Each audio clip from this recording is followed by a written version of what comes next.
Why do we take sex so lightly?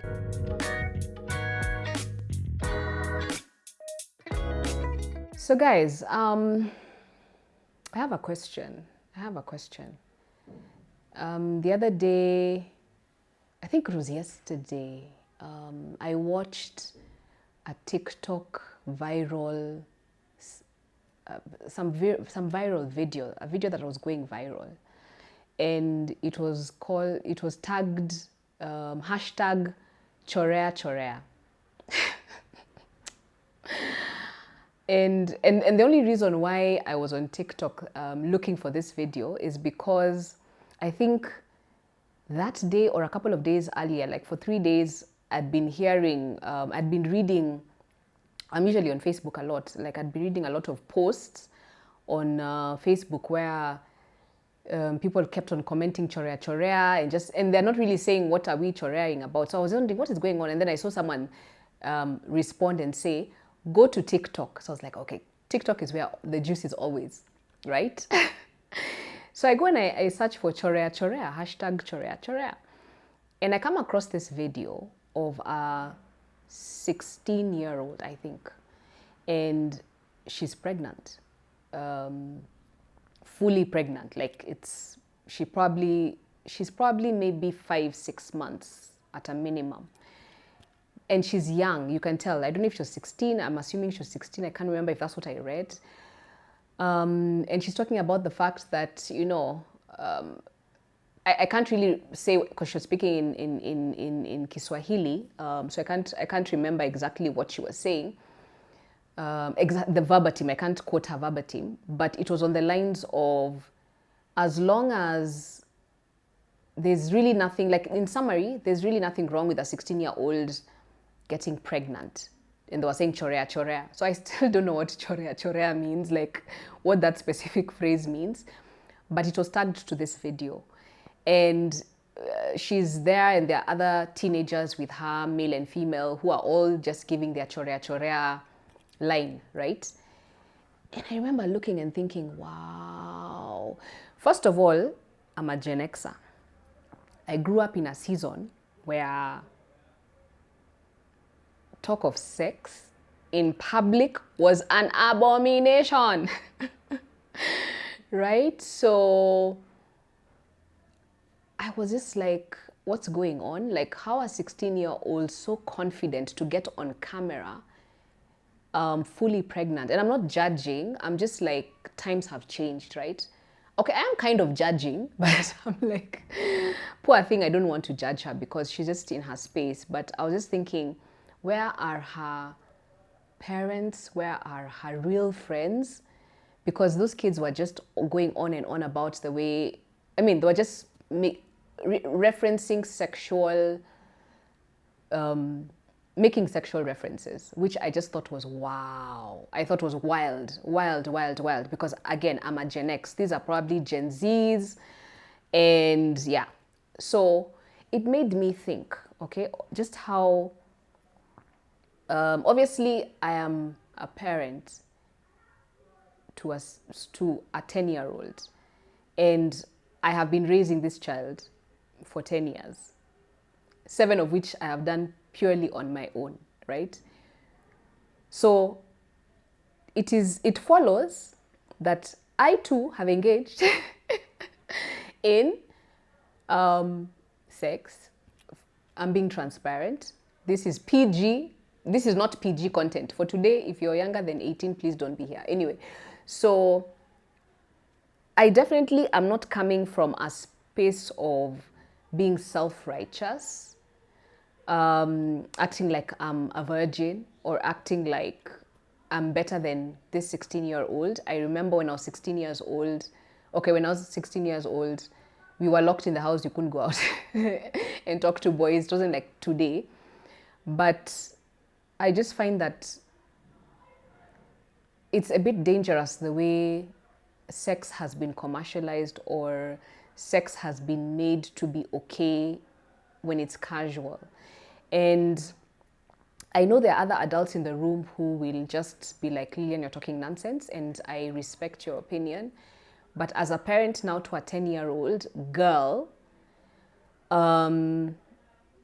seeing what's happening out here and just how early kids are getting into sex and falling pregnant. And it's been there, it's been happening. But I just think right now it's more prevalent maybe because of social media, but also social media has just made it so casual, right? I really felt sad for that girl because I was like, first of all, I became a mom when I was 34. And it was so stressful, mentally, emotionally, in all areas. So I don't know how she's okay with being pregnant at that age. And I don't know how it will be in a couple of years for her, but I really, really, really, really hope that she will find good people around her to just hold her hand through that journey. But anyway, that aside, for me today, being a mom to a 10-year-old again, whereas before I was more liberal about living your life the way you want to live it, and because I was also in the space of, I was also engaging in relationships where we were fornicating.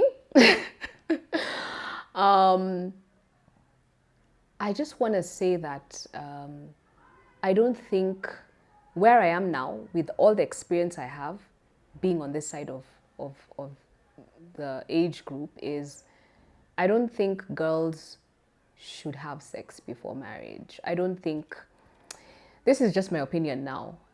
Before I was like, okay, live your life. But now I'm just like, I don't think young girls especially, who have not yet developed their frontal cortex. We say when your brain is fully developed, and that is usually at 25 years, is when you're really a full adult.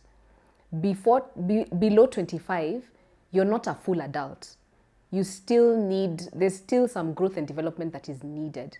And that's why you find a lot of people around 26, 27 is when now majority of people become fully aware of their surroundings, what they want, their future career, etc, etc. Before that, not so much, right? So it's really, let me even look at it like this. Right now, I think sex is such a sacred thing. I think that when you have it with the wrong person, it leads you down some really crazy path that as a 16-year-old, 20-year-old, I don't think is necessary. I think, like I've said in a previous segment, that, everybody, God created us to be in pairs, right? And I've said that before, even, in earlier segments, that God created us to be in pairs. But he just didn't create us to be pairs with everybody and anyone, and any random person. And by being in pairs, it was not the intention for us to be having sex before marriage. Now, again, this is me now, reformed, renewed. There's been renewing of my mind. So again, I'm not trying to be, to act like my life is perfect, but I'm just saying it as it is right now. Sex before marriage is just not good for especially young people, but for anyone. And for me right now, let's say I'm practicing celibacy, right?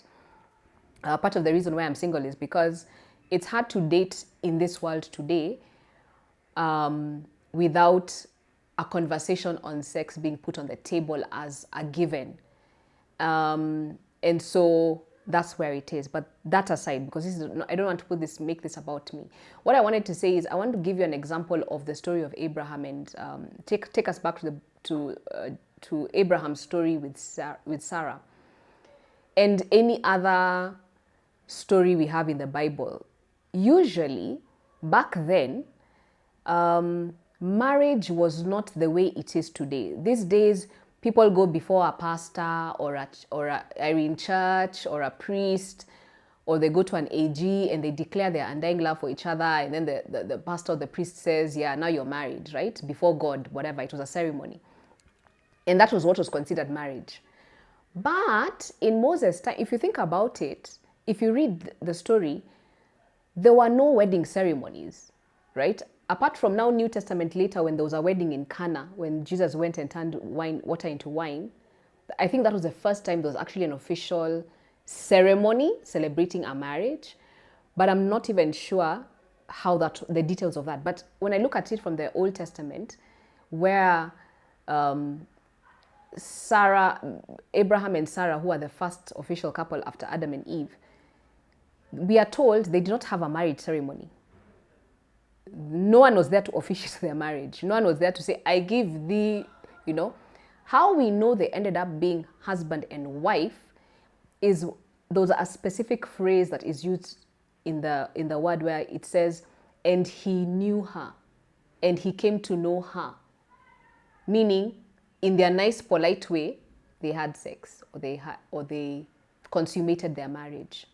So back in the day, and I think possibly, maybe not our parents or grandparents, maybe our great-grandparents, maybe that's how I kind of think that's how marriage was, or maybe even further on. I'm just saying, like originally, people would, even with Isaac, when Isaac met Rachel, it was not like there was a ceremony. It is said that he went into his tent, or I don't know if it was his mother's tent, and he knew her. He got to know Rachel, meaning he had sex with her. Now, why am I saying this? Why is it relevant to the Chorea story? It's relevant because there's nowhere in the Bible where okay, let me put it like this. When Abraham got to know Sarah, meaning he consummated their marriage, it was like a covenant, right? They made a covenant. That was a covenant before God. That's how Sarah became Abraham's wife. When Rachel knew Isaac, or Isaac knew Rachel, they consummated their marriage. That's how Rachel became the wife. So why now I begin to think about this whole sex before marriage, the way I'm looking at it is I'm looking at it from a very spiritual aspect. And I realize that we kind of take consummation, fornication, casual sex to be something very light and not a big deal and just for our pleasure. But what we don't know is we are making covenants with all these people that we are getting to know. Whether we like it or not, whether we admit it or not, whether we believe it or not, whether you want to agree with me or not. That's just basically it, because I don't think there's anywhere in the Bible later on where we were then told, oh no, marriage is not about consummation or getting to know each other sexually. It's about going in front of a priest and saying I do, or a pastor and saying I do. I don't think there's anywhere in the Bible where it says that. It never changed. So what was happening in the Old Testament is what happened in the New Testament is what is right now. Even in a court of law, in the modern times, a marriage can be annulled if there was no consummation of that marriage. It's literally almost like law that you have to consummate your marriage for it to actually stand. Like you can actually go and ask for a divorce if your husband doesn't want to give you sex or your wife doesn't want to give you sex.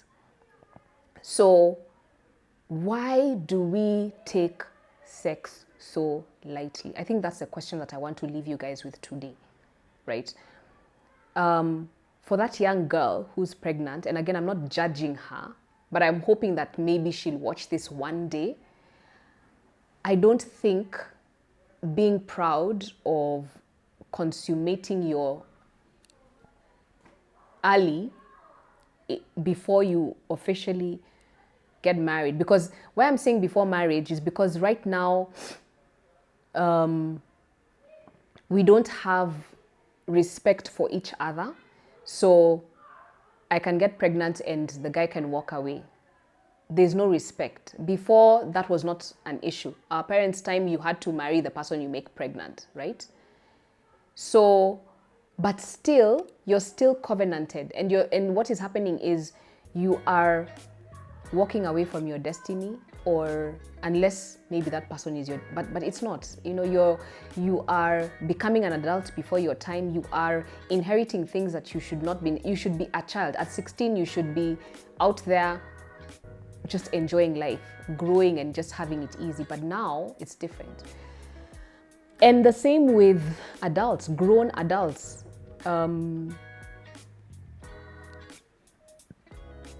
And this is to the Christians out there who are fornicating. I'm not a pastor or a priest or anything, but I'm just saying, like, if just stop. Yeah, just stop. Yeah, just stop. That's it for now, guys. See you soon. Bye.